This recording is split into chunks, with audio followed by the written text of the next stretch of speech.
afternoon, everybody, and thank you very much for joining us today. Today's session is Your Project Isn't Telling You the Truth. My name is Fiona Hanlon, and I'm the Events and Communications Executive at Compliance Institute.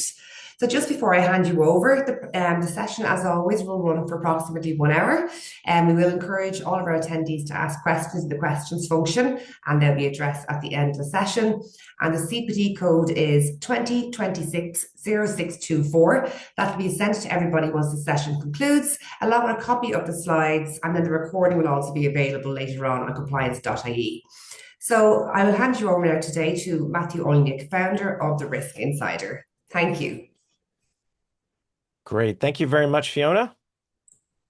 And now I will make sure that we are doing this properly.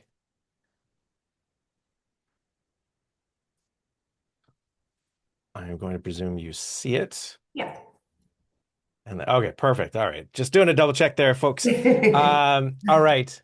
So great to be here. Thank you so much. As mentioned, my name is Matthew Olnick. I'm going to talk about how and why I got here in just a minute. But before I do that, just to explain the title of the talk here, Your Project Isn't Telling You the Truth. We are not talking about any kind of nefarious subterfuge or evil forces within your project. We are talking about a project where people want to deliver, where people work hard towards delivery, but for reasons unseen or at least unwatched, those projects can get derailed. Now, this talk will be able to apply to both your work as reviewing compliance, of testing compliance, but also of your own transformation and project efforts. And I will give you a little spoiler alert that about 2/3 of the way through, we're going to have probably a little bit of a difficult conversation about how compliance and compliance mindset enters into project management, transformation management, and reviewing project management. But we will also talk about how to overcome some of those hurdles. So let's jump into it. This is a story of doing everything right and getting the wrong results. So in my experience, most people are working very hard towards delivering project outcomes. So projects, as everyone knows, are always focused on a fixed set of outcomes. It's not a routine activity that can last 30 years or something. It is pretty focused.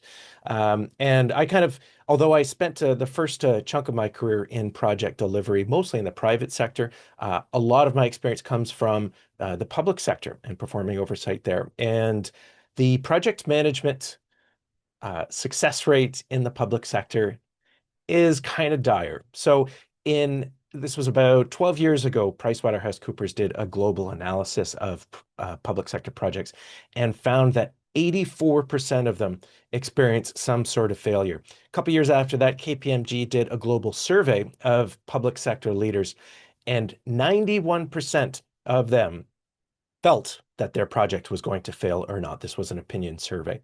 So again, how do we reconcile that? Lots of people are working hard. Lots of people are trying to deliver hard outcomes, and yet the percentages just aren't there. For those of you who are in the project management world or PMPs, you probably heard the statistic, and this applies to all sectors, that about 50% of projects worldwide experience some sort of failure. Again, how do we reconcile that if everyone is so vested in the results? Well, the first element that I want to talk about is the fact that process does not guarantee anything.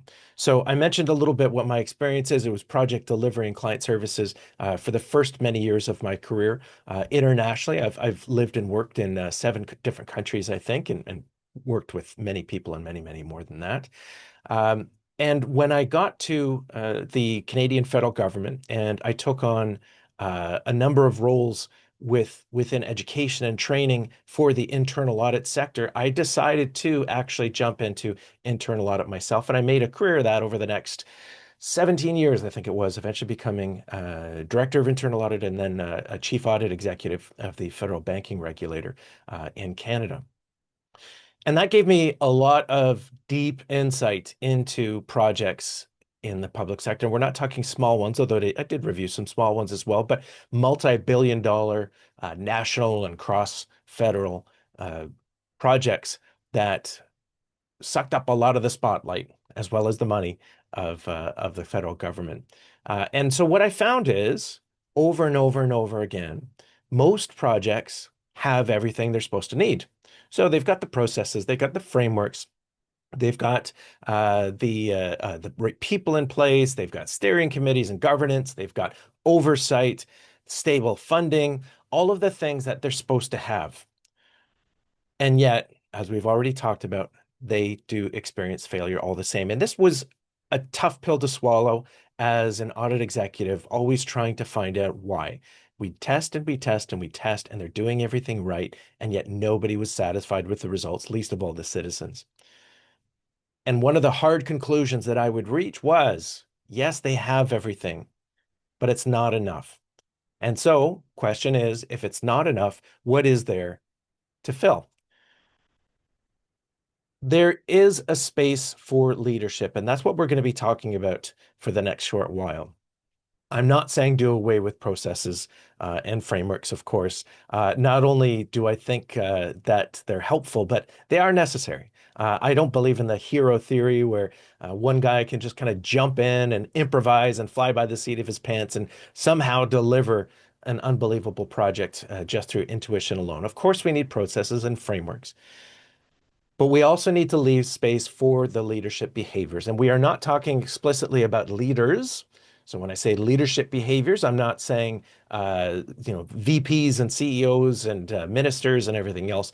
Leadership behaviors can be employed by anyone within the organization, anyone within the project team, no matter how junior or senior or in between. We're going to start off talking about, oops, oh no. There we go. Sorry about that, folks. We're going to start off talking about our first case study. We're going to look at a few different projects and some lessons to learn from them. And the first one is, again, within the Canadian federal government, and this goes by the name of the Phoenix Project. So Phoenix was an HR transformation that was meant to centralize and modernize the HR processes as well as HR payroll. It was an obviously big undertaking, not least for which all of the HR payroll was decentralized. So all of the different departments and agencies did their own. And the federal government thought it would be a lot more efficient to centralize that to the tune of this would be a $310 million project. And they felt that that would net them $70 million in savings on an ongoing annual basis once everything was wrapped up. They planned for about 7 years, again, $310 million. And over those 7 years, they had a lot of oversight requirements. The federal government saw this as such a large project, but more importantly, one that's so integral to the success of the federal government operations that they wanted to make sure there were enough eyeballs on this. So they assigned central agency oversight, and every single month, the Phoenix Project required sending them dashboards showing the interim progress of the project.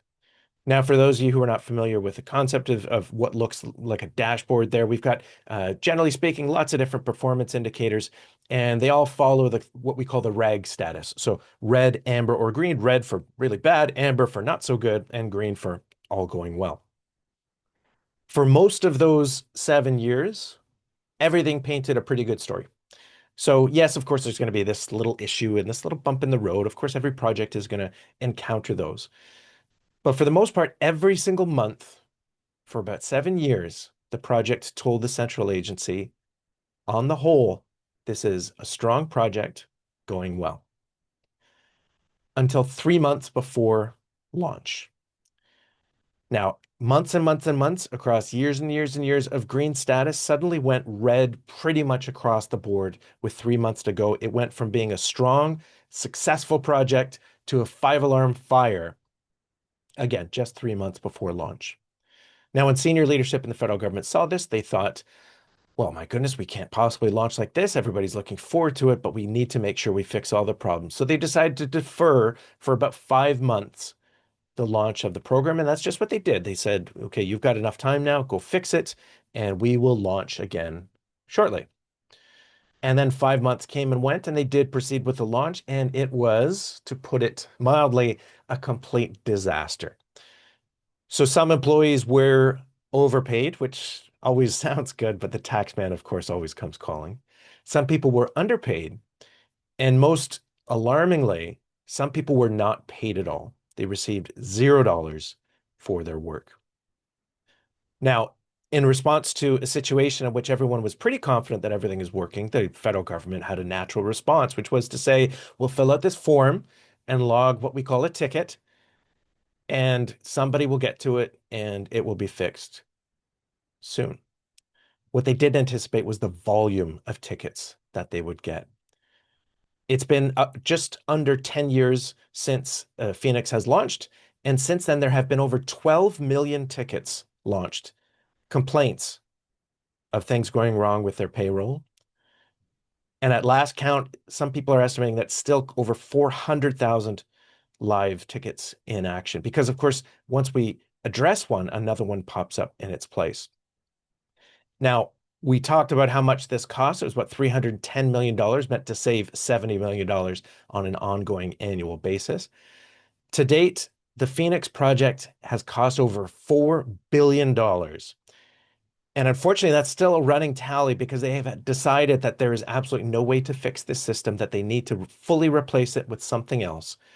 And that new system is still on the way and being piloted. So over $4 billion, and it's still going on. Now, we could spend absolutely easily the rest of the day and maybe even the rest of the week talking about all of the things that went wrong with the Phoenix project. But what really interests me here is how many things could go wrong behind the scenes without anybody either knowing about it or choosing to know about it. And that's what we're going to dig into here. Because once we've got a project that's big enough, we tend to focus on the adherence to the process, adherence to the machinery, instead of how are things actually going. So we start to pay attention not to the big picture, but to the month to month. I see this metric is a little bit up. I see it's a little bit down, a little bit left, a little bit right. We ask transactional questions in both oversight and within leadership.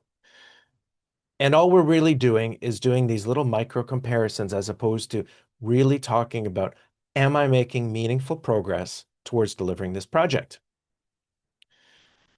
And if there is no meaningful progress, but the metrics still show it, then we talk about managing the bad news.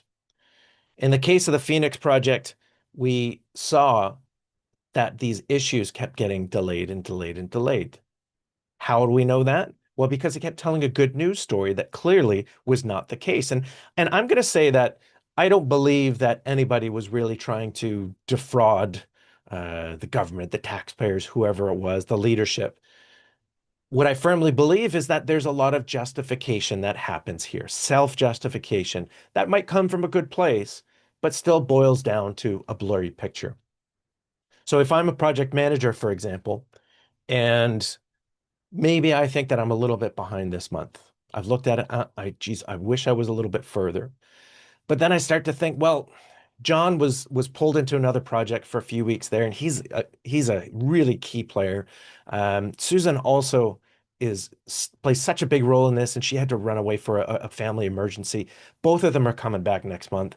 Everybody's going to work really hard. I know that we're going to get it back on track. So really, why would I mark that as amber when it's just going to cause a lot of stress and anxiety for nothing? Because we're going to get it back on track, and as a result, it's going to be a good news story, and we're going to have caused all of this panic for nothing. So I'm going to leave it green because we'll be green, and then we'll just move on. But of course, what happens if it doesn't become green the following month? Then it becomes another month, then another month, then another month. And then at a certain point, it is going to surface whether we want it to or not.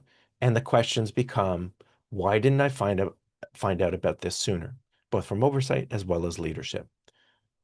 We have, from a month-to-month basis, locked in to a mentality that we expect a little bit of the same because that's what we've already seen. And it's known as an expectancy violation, where if anything pops up that we're not used to, that we weren't expecting, it automatically triggers a more stressful response than if we'd seen something that's a little bit more predictable.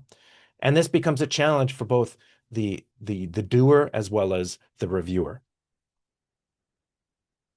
Now, a lot of this is kind of set up from a poor spot, mainly because the organization very rarely helps to support the projects themselves. Now, this isn't to be taken literally, of course. The organization is providing largely the money and the people and everything else. But an organization is designed for the most part to be around for a very long time. So public sector institutions, I mean, a lot of those have been around for, 100 years, maybe even more. They all expect to be around for another 100 years or more. A lot of huge corporations have been around for over 100 years, and they expect to be around for much longer. They're facing much, much longer trends. They're facing a more disruptive existence in the long term, not in the short term. But a project by definition is a one-shot deal. It's a short-term activity, no matter how big it is, kind of in the long arc of time, that project is going to be around for just the blink of an eye. So by its very nature, it faces different challenges than the organization does itself. Organization is trying to succeed for the next 5 years, 10 years, 20 years, 50 years. A project might be one and done in 18 months. And yet, what do? We tend to grab the tools that suit the organization and we apply them to the project. We have the frameworks and the processes. We take them for that long running machine and we apply it to the project. We take the strategic objectives and the goals of this institution and we apply them, or we try to align the project goals to them. But a lot of projects don't actually have anything to do with the organization, not in a direct sense. So with the example of Phoenix, that was an HR system. The federal government does not deliver HR systems. They deliver services to citizens. And so this HR system is really just enabling the delivery of citizen services. It's not actually delivering them themselves. So once we start to try to finagle and cleave that into the broader picture, it by nature confuses the purpose of the organization or purpose of the project in favor of the perspective of the organization. And once we've done that, it makes it even more complicated when we're talking about the project goals. Now, project goals and project outcomes are one of the most poorly defined elements of most projects that I've experienced. The reason being is not because people don't know what they're doing in some grand sense. Of course, everybody can agree this is what we want to accomplish. But we start to use generic terms that make sense intuitively in a gut reaction, but it doesn't say anything about where we're actually going. So again, if we think of Phoenix, we heard a lot of words such as centralize and modernize, but we didn't hear a lot of words about what it looks like, how it operates, what it feels like, what it smells like, what it tastes like. What is the user experience here? We don't have those tangible, specific destinations. And so as a result, everybody's kind of pulling along thinking they agree with something. But in reality, they're just agreeing to a common concept. And that gap between reality and objective will hit sooner rather than later. And so what do? We focus on the things that we can measure, the outputs, the little activities that can be begun and completed neatly. And we say that these outputs, once we start tracking them and once we start banking completed outputs, we confuse those with progress towards the outcomes, recognizing that we're moving, we're spinning, we're doing stuff, we're busy, but we haven't actually moved any closer to those ultimate goals. Now we'll talk about NASA, and of course everybody here has heard of NASA, the brilliant space organization in the United States. For those of you who are, let's say, experienced enough on the call, and I put myself firmly in that category, so I'm allowed to get away with it. In the 1990s, Mars was all the fascination with the planet. We, and I use the extremely global royal we here, managed to put a rover, a little landing craft, onto the surface of Mars. And for a lot of people, myself included, that just blew everyone's minds because once it was the realm of science fiction and then all of a sudden it became science.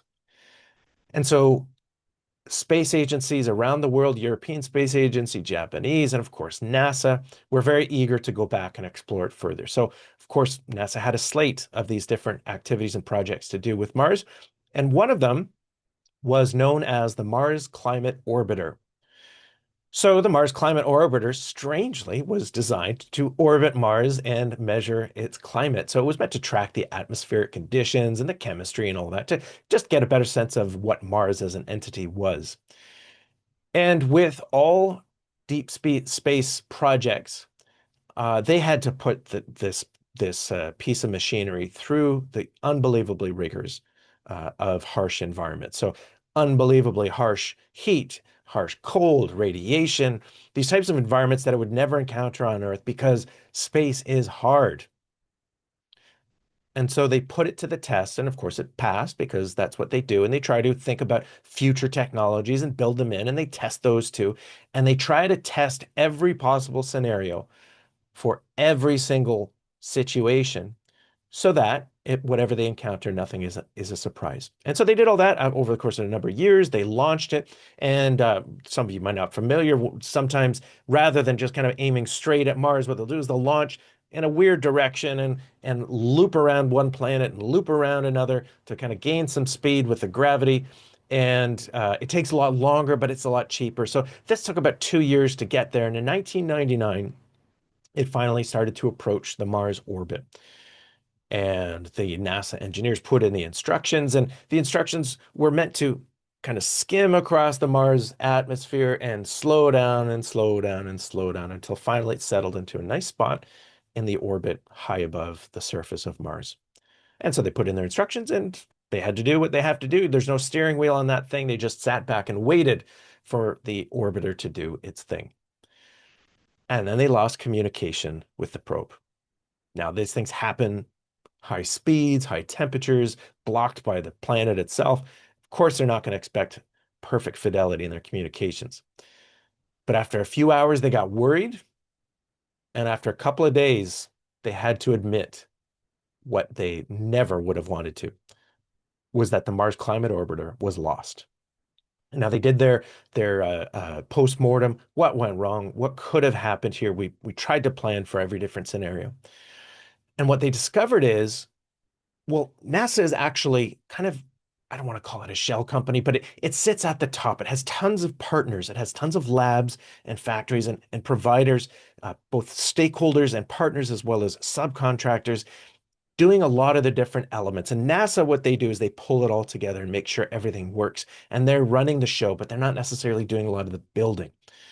And what they discovered is that most of their stakeholders were operating in metric units, and one of the labs was operating in imperial. And so when the probe started to approach its point of entry, it was literally fighting with itself. It would say 100 kilometers to the right, no, 100 miles to the right. And it could not orient itself. It could not figure out up or down, left or right. And what happened is, through that internal psychological struggle between metric and imperial, the probe crashed onto the surface of Mars and was destroyed in flames. Now, this was a $300 million project, but most importantly, it was the opportunity cost of years and years and years that they couldn't get back and had to start over again.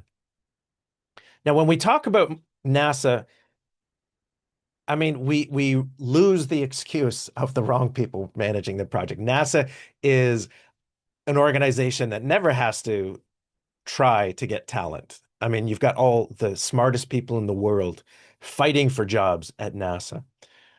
So this is not a question of, do we have good people running our project? NASA has some of the most brilliant minds in the world. And so if it's not smart, what is it? Well, one of the elements is that we tend to see what's known as the bystander effect in projects, in any organization, really, but of course, we're here to talk about projects specifically. So bystander effect happens when there's so many people involved that we start to detach from it. We detach from our own sense of responsibility and accountability. So in the case of this NASA project, for example, the funding doesn't just happen. The project doesn't just happen. It would have probably started out in the legislative side. where lawmakers would have proposed and debated and fought for and fought against the funding for this project. At a certain point, it's approved. And then that gets released to the central agency. And the central agency will say, okay, we've got the money. We're only going to give it to you unless A, B, and C. And then NASA will finally get it. And they'll say, well, this is a big project, so we need to establish steering committee oversight and working groups and everything else. And of course, there are lots of other stakeholders, so maybe we should have cross-organizational working groups and maybe steering committees as well. And then, of course, there are the very, very intelligent people working on the project. So if I'm working on that project and I see something wrong, I start to think, well, there's so many people involved in getting it approved. There's so many people who are looking at this, so many eyeballs that are expecting something to go wrong. Surely somebody should have picked it up by now, right? I can't be the only one. Somebody would have seen that this is an issue. And if nobody said anything, obviously it's not an issue. Either I'm misunderstanding it or it's already being taken care of. So I'm just going to sit back, relax, watch this iron itself out, and I'm sure everything is going to be fine. And this becomes the great irony of oversight, that we expect more and more layers will catch it as if it's a series of nets, and eventually, ultimately, this multiplication will catch something from falling. But it ends up having the opposite effect, that we had so many people that nobody feels accountable for raising issues. And those issues just simply aren't raised. And we saw with NASA that it was a huge, huge failure of stakeholder management. And stakeholders are very often kind of the forgotten challenge of most projects. What we tend to do when we're reporting and monitoring on projects with respect to stakeholders is just looking at their pieces. What are they meant to deliver? And when are they going to deliver it? And are we on track or are we not?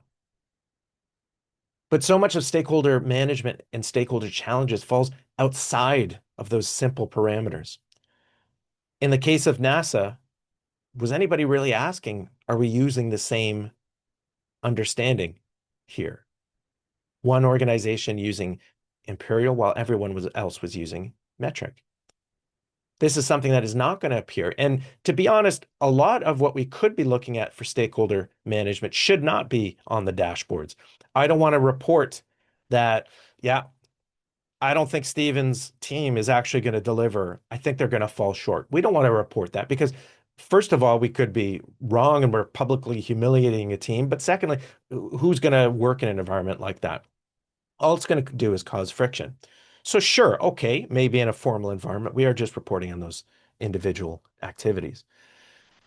But if we're going to demonstrate leadership behavior, we have to go beyond that. We have to understand what's happening and we have to appreciate the human dynamic in what's occurring here. Maybe Steven's team has been so successful that they keep getting projects dumped on them one after the other, and their capacity is ready to burst. And so while Steven is completely committed to it and he wants to deliver it and he's got a great team, I start to get nervous because I just don't see how they can do it in a 24-hour day. And so rather than just ignoring it and putting blind faith in the process and the framework and the dashboards, I might reach out to Steven or Steven's team and just say, how is everything going? And can we have a real honest talk about this? And if we talk about it in human terms and real work on a real day-to-day basis, then we start to look at the application. Well, maybe they are falling behind. Is there anything negotiable here? Is there a workload negotiable? Can we bring in additional people? Can we remove some of the scope of their particular activity? It becomes a meaningful, constructive, project-based conversation, as opposed to kind of crossing your fingers and saying, well, he said he would deliver, so I really, really hope that it will. This is one of the biggest, what I call hidden signals of any project going. That's why I like to say that leadership lies between the data points. Everybody has access to the same information on a project. Everybody's got the dashboards and the report status reports and the monitoring reports and so on and so forth. So if everybody has the information, honestly, why would we even have project leaders? Why would we have leaders at all? The project should be able to manage itself if it's flagging all of the same challenges. But everybody knows that's not the case. And we've just gone through a number of examples here where the dashboard just isn't going to tell us what we want to say. And I'm not anti-dashboard. I just want to make that absolutely clear. I'm not somebody who is just saying, again, throw it all out and let's just go by verbal briefings. But we need to look at them for what they are. And those are just merely snapshots meant to start a conversation, but simply can't drive a conversation. Despite everything that I've said here, however, I will say that both prudent and ambitious are possible. So when we look at projects, when we look at our organization, chances are we're going to see a lot of caution. Most organizations, the bigger the project it is, the more caution there is, especially, I mean, I don't know how many of you are working in the public sector, but my experience in the public sector is extremely conservative and cautious. And some of that is very well merited. If we're talking about regulatory agencies, some of that aversion to harm comes from the fact that people could die, right? They're the things that keep the planes in the sky or the trains on the tracks. We don't want to have a margin of error there. We want it to be zero tolerance. But the challenge is that tends to go beyond that. It tends to infiltrate the culture as a whole. And so everyone becomes very cautious. And then the more we start adding money to it, the more cautious we become even more, because this is so much money that we can't possibly let it fail.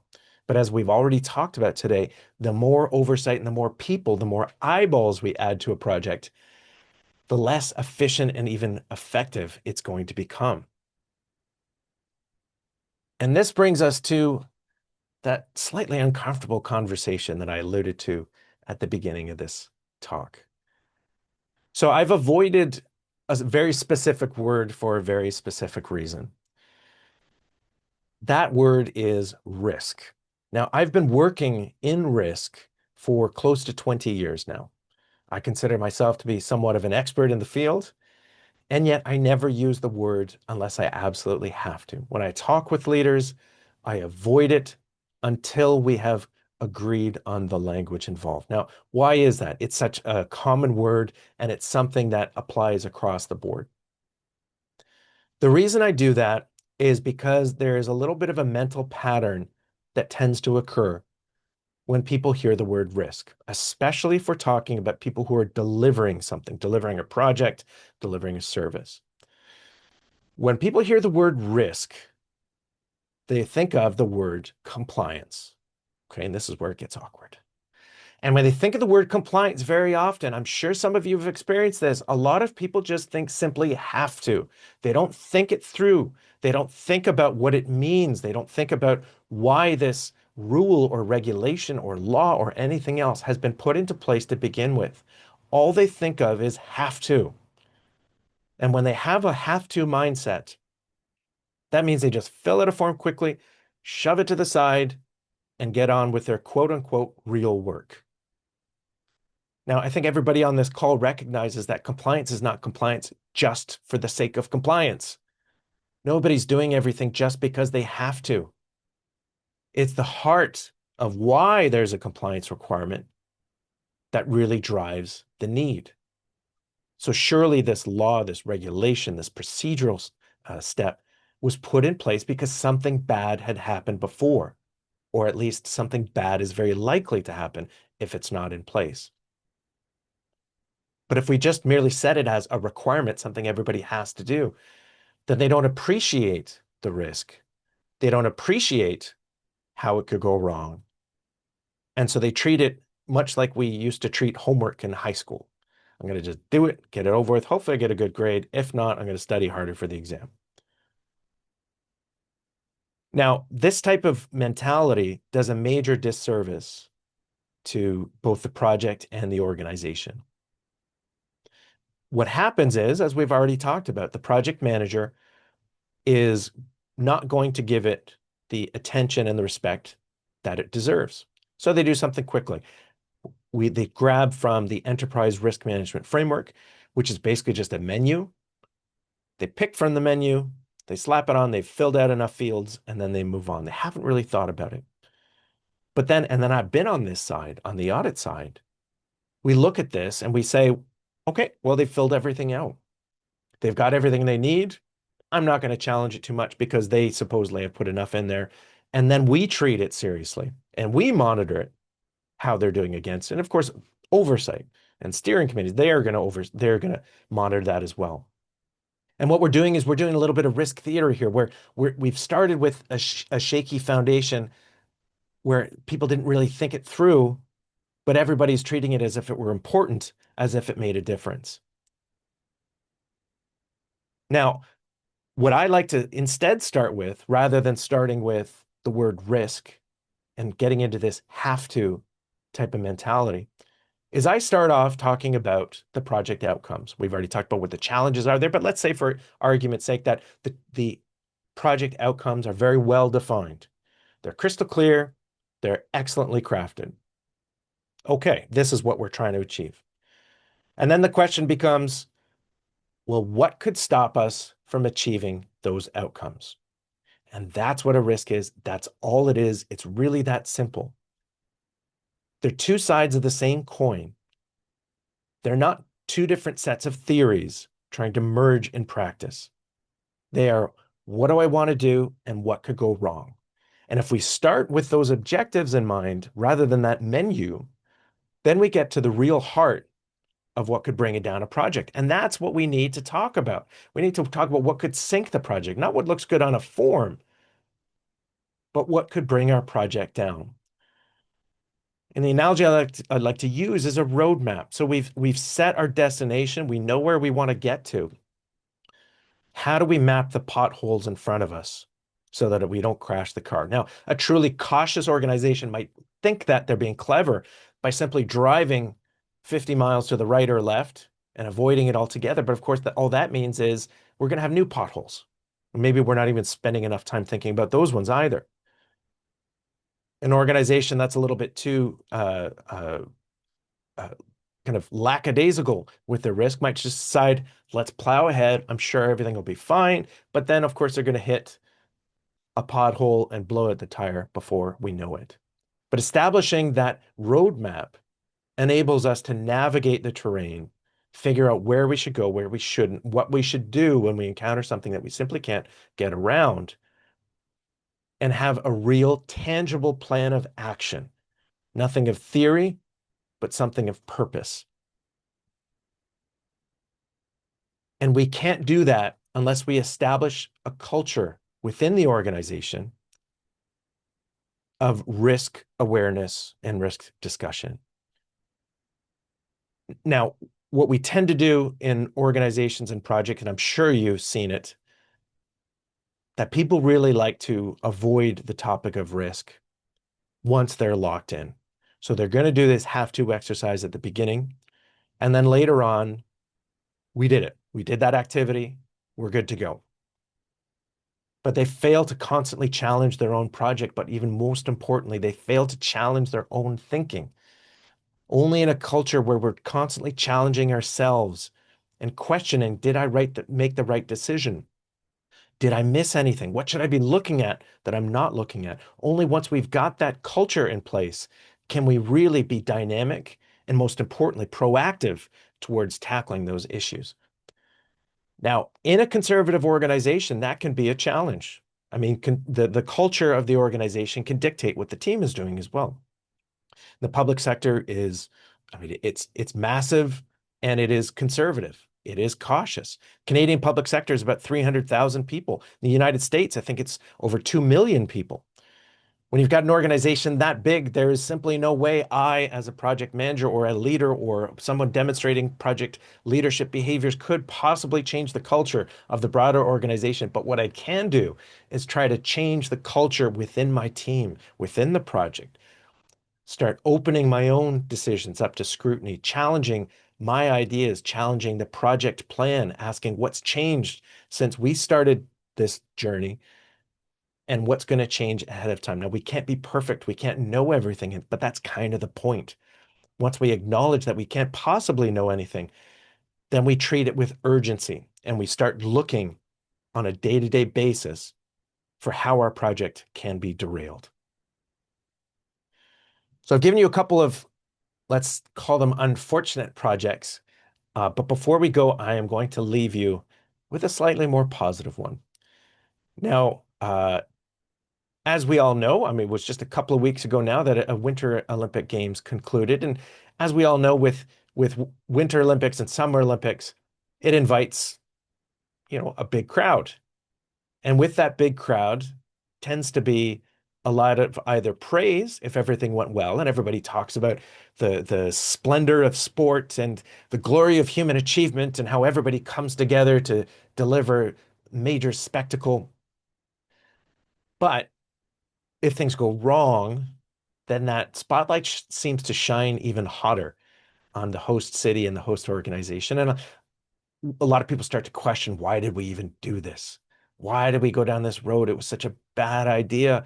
On a side note, I always grew up hearing about the 1976 Winter Olympics in Montreal, in which they built a stadium that was so poorly constructed and needed so much constant repair and was so poorly financed that that one stadium ended up taking, I think it was over 30 years and $1 billion to pay for. And that's always the example that's used in Canada when trying to justify or denounce the participation of Olympic Games.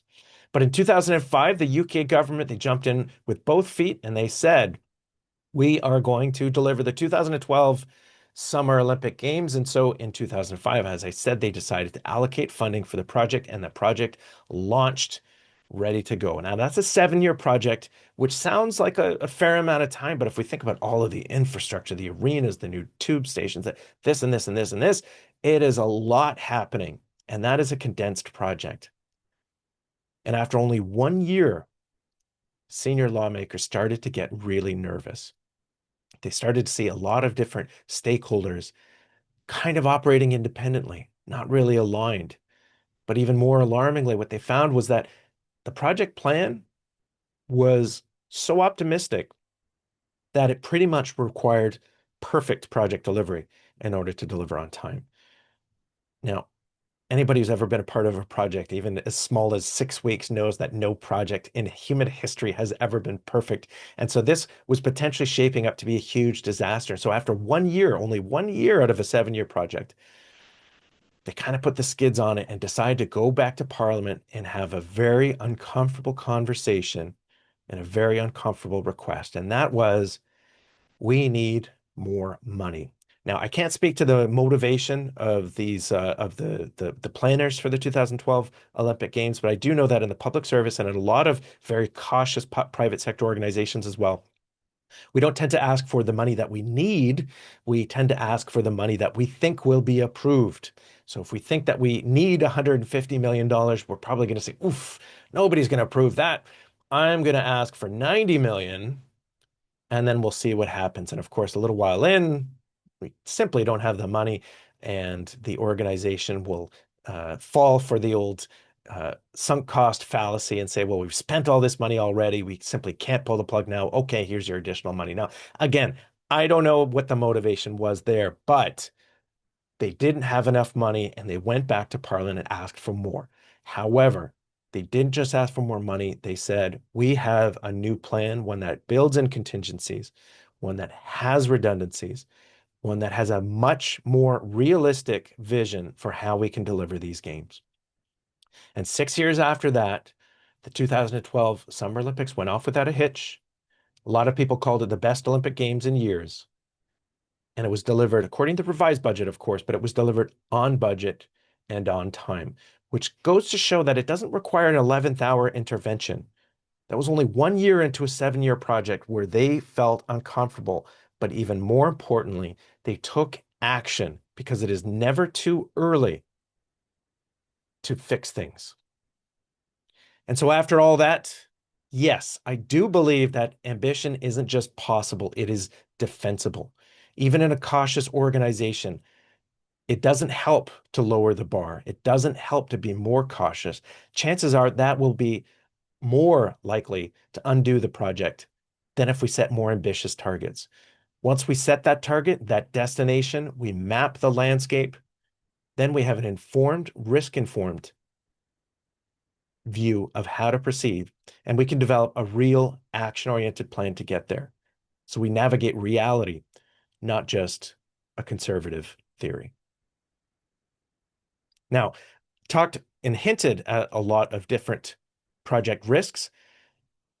Here is a free resource for those who will follow this link here. It is called The 7 Red Flags of Failing Projects That Most Leaders Miss.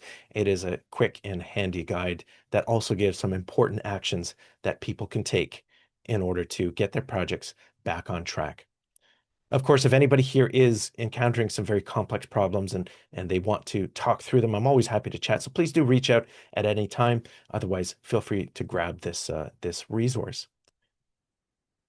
And with that, I am through with the talk, but I would very much welcome any questions or comments that the folks might have. Thanks a million, Matthew. Yeah, so there's a few questions in, so I'll kick off with them. Sure. Okay. Thank you very much. That's excellent. Very, very interesting. Okay, so the first question I have is, what processes can first-line assurance functions build into their plans to catch early warning signs? Well, that's an excellent question. So one of the things that I would suggest that kind of gets back to the beginning is having processes that can drive behavior versus drive operations. Because as we talked about, I think that we tend to over process a lot of different things.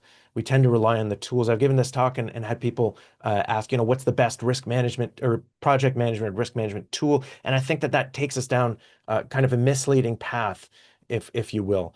So when I talk about a behavior-led process, I'd suggest establishing checkpoints to have real meaningful conversations, establishing checkpoints to look beyond the dashboard, to instigate behaviors and routines that go beyond the data, as I said, because those will be available to everybody at prescribed times.